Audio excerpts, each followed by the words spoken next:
Welcome back to Headliners. We kick off again with the Metro, and the Pope says homosexuality is no longer a sin. That should be a relief for a lot of clergymen. What's the story, Paul? Well, first of all, the Pope is the one person who can say he's not homophobic because he can say that most of his friends are gay. However, Pope Francis has moved to clarify comments about homosexuality in a recent interview after he was reported to have labelled it a sin. And the problem he's got here is Francis has made headlines across the world in the last week or so in the Associated Press because what he's saying is that criminalising homosexuality is unjust. However, his religion deems that it is a sin. So he's just got to...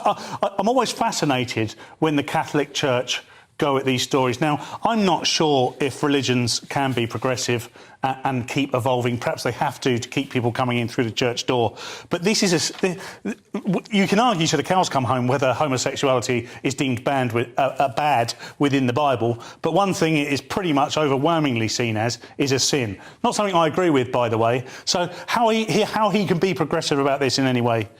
I think Diane, I mean, do people want religions to be progressive? I mean, I thought the whole point is it's sort of a bit of mumbo-jumbo nonsense that doesn't, you know, it doesn't have to be nice and it doesn't have to make sense. Well, there are two things here that are really bad.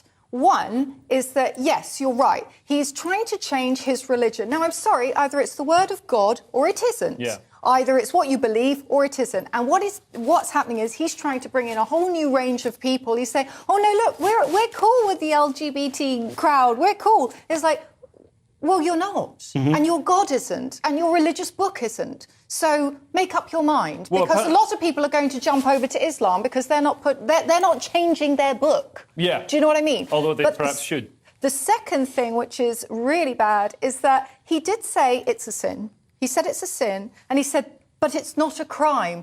Wait a minute, that's worse, because a sin gets judged by God, and that gives people who are extremists the excuse to attack homosexual people because God told them. Well, don't give them ideas, Diane. No, but this is my point. Crime is something you commit against another human being. A crime is something that could be judged in a law court. Yeah. But a sin against the almighty universe, that's 50 times worse. And it gives people the right to just go off on their own crusades and really inflict harm on the gay people. Which is the danger of